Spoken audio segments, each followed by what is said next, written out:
innocents se retrouvent condamnés. Puis sa vie à leur doigt parce qu'ils sont ignorants. Injusticia vous parle de droit, de ses obligations et de ses devoirs. Injusticia, il expose le droit. Injusticia, une mission qui vous parle de droit. Il vous parle de droit.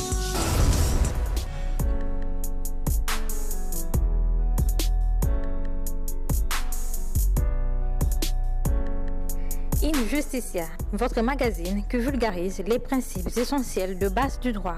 Injusticia est désormais chez vous. Prenez rendez-vous avec Adams Malaika chaque mercredi à 19h sur DRTV International.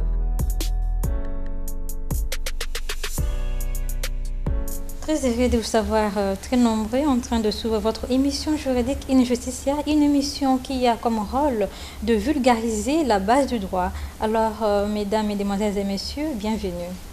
Alors, nous parlerons aujourd'hui sur la détention comme thème du jour avec comme invité M. Placide Moudoudou qui est doctorant en droit privé. Alors, M. Placide, je vous salue et bienvenue sur Injusticia. Bonsoir madame. Comment allez-vous? Non, je vais bien madame. Alors, je vous rappelle que notre thème du jour serait la détention. Comment expliquerez-vous le mot détention? Qu'est-ce qu'une détention en fait? Merci madame. Dans un système judiciaire moderne, la liberté est le principe, la privation de liberté, l'exception.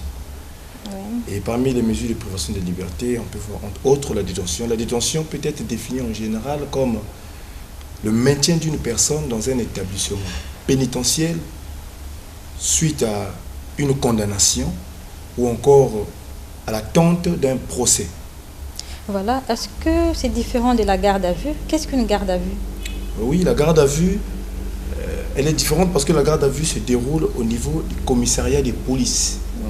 Et la garde à vue est définie comme étant une mesure exceptionnelle qui permet à la police ou à la gendarmerie de maintenir dans ses locaux une personne pour les nécessités d'enquête. C'est-à-dire que c'est une mesure qui est prise juste pour les nécessités d'enquête. On peut garder à vue, même un témoin peut faire l'objet d'une garde à vue lorsque on a la certitude, on a certains indices qui prouvent que cette personne détient certaines informations qui peuvent débloquer une enquête. Voilà. Quelles sont les différentes autorités qui la gèrent? La gestion de la garde à vue, d'abord, c'est une mesure qui est prise par les OPJ, c'est-à-dire les autorités de police judiciaire, sous le contrôle du procureur de la République. Donc les officiers de police judiciaire ne peuvent prendre une garde à vue sans pourtant informer au préalable le procureur de la République. Et une fois que le procureur de la République, cette mesure est surveillée par le procureur général.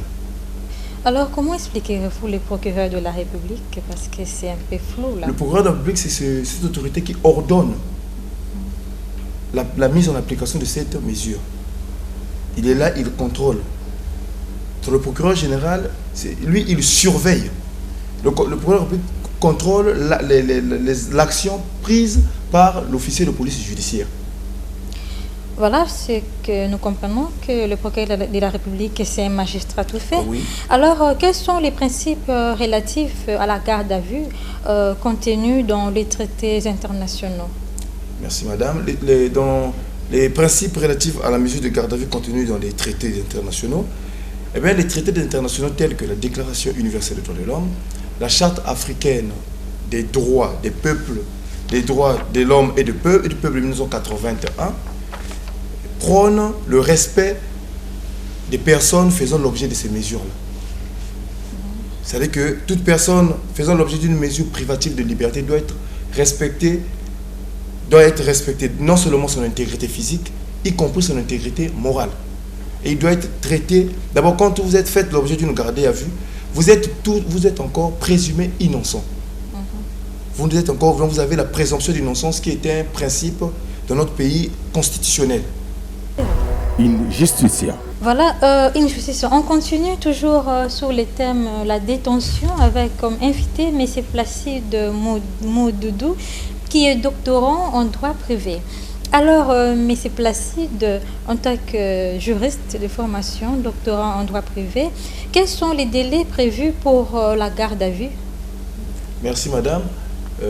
Les délais prévus pour la garde à vue en République du Congo, suivant l'esprit de l'article 48 alinéa 1er du Code de procédure pénale, les délais prévus pour cette mesure est de 72 heures, soit de 3 jours. Oui. L'alinéa 2 de ce même article prévoit une prolongation de 48 heures par autorisation écrite du procureur de la République ou encore du juge d'instruction dûment renseigné. Est-ce que vous avez déjà fait un livre concernant la garde à vue? Vous êtes écrivain? Pas un livre, non. Je suis doctorant, vous l'avez rappelé tout à l'heure, je suis doctorant en droit privé et je travaille sur cette mesure-là en thèse.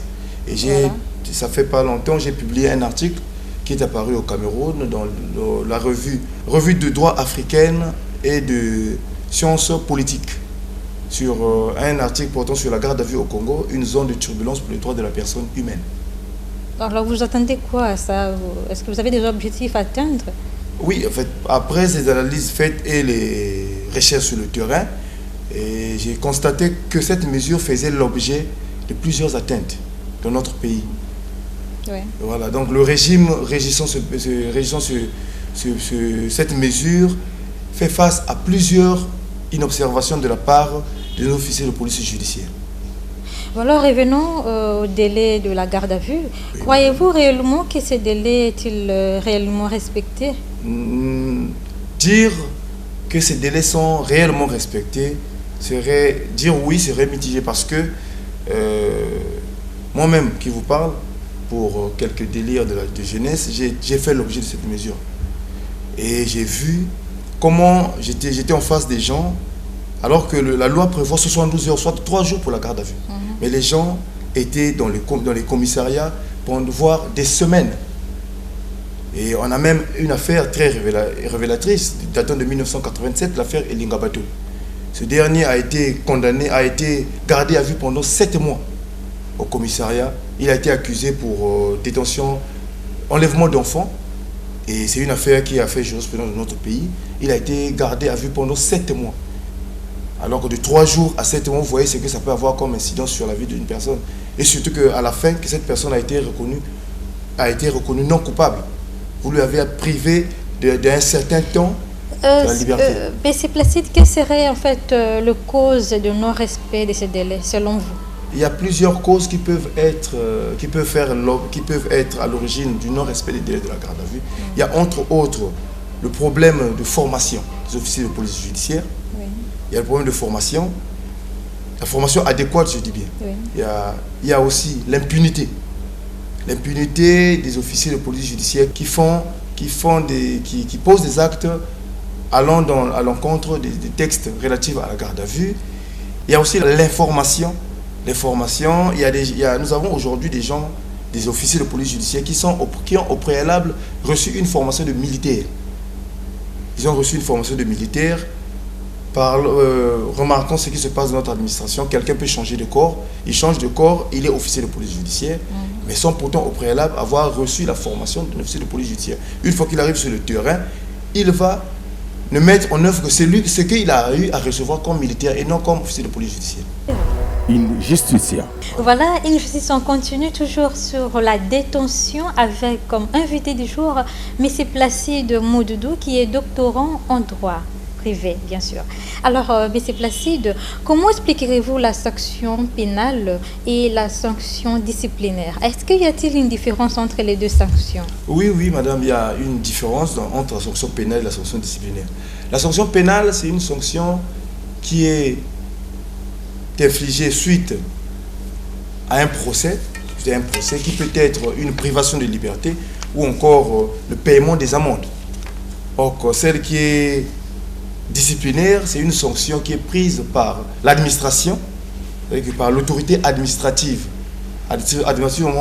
Votre chef hiérarchique peut prendre une sanction contre vous une fois que vous êtes allé à l'encontre des textes de l'administration. Quel est votre avis par rapport aux conditions de détention dans les locaux de police au Congo? Parlons des conditions de détention dans les commissariats de police au Congo. Il y a tout récemment Un rapport qui a été publié par l'Observatoire congolais des droits de l'homme, datant de mai 2019, qui qualifie ces conditions-là d'inhumaines et des conditions dégradantes. Voilà. Parce que il y a surpopulation dans les commissariats de police, un pléthore des détenus, il y a le manque des services d'hygiène adéquats, il y a le problème d'infrastructures d'accueil. Vous voyez, ces commissariats de police ont été construits souvent, en majorité au Congo, pendant la période coloniale. Aujourd'hui, avec l'extension de la ville et la surpopulation, l'évolution de la population, une cellule qui a été construite pour contenir 5 personnes, aujourd'hui, peut contenir 20 personnes. Et il y a des pléthores qui ont pour conséquence les morts en détention. On a vu l'histoire qui s'est déroulée au commissariat de police de Chakona, où il y a eu mort de 13 ou 14 personnes. Même le ministre de l'Intérieur l'avait souligné au Parlement lors d'une assemblée, question-réponse entre le Parlement et les membres du gouvernement. Donc les conditions sont inhumaines. Inhumaines dans la majorité. Croyez-vous qu'il y aura effectivement une solution quant à ça? Oui, les solutions, ça ne dépend que de la volonté de l'homme.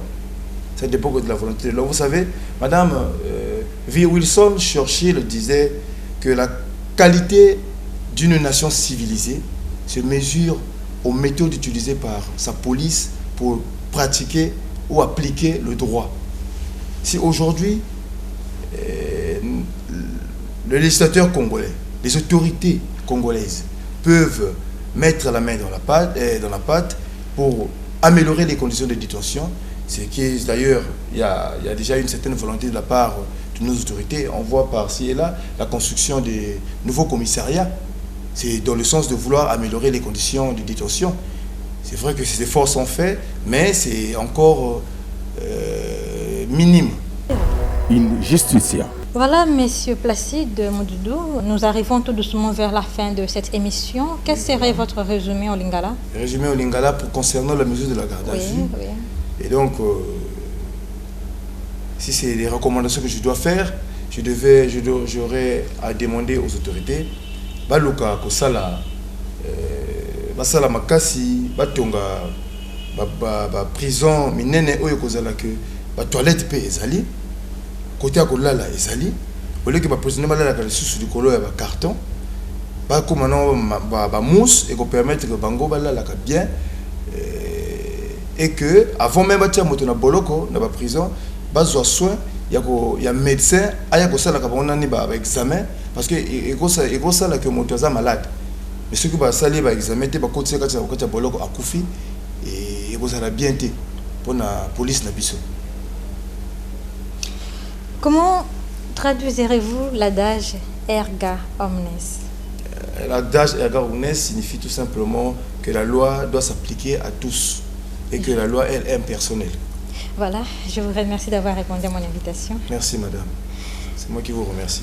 D'accord, c'est par ces résumés que nous bouclons cette émission Injusticia. Nous avons y parlé sur la détention avec comme invité du jour M. Placide Modoudou qui est doctorant en droit.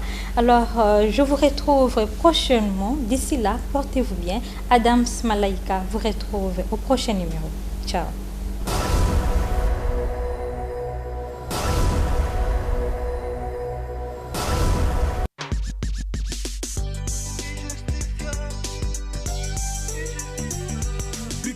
Innocents se retrouvent condamnés vis-à-vis à leurs droits parce qu'ils sont ignorants.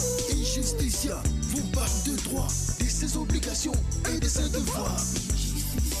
Injusticia, il ose pas le droit. Injusticia, une mission qui vous parle de droits. Il vous parle de droits.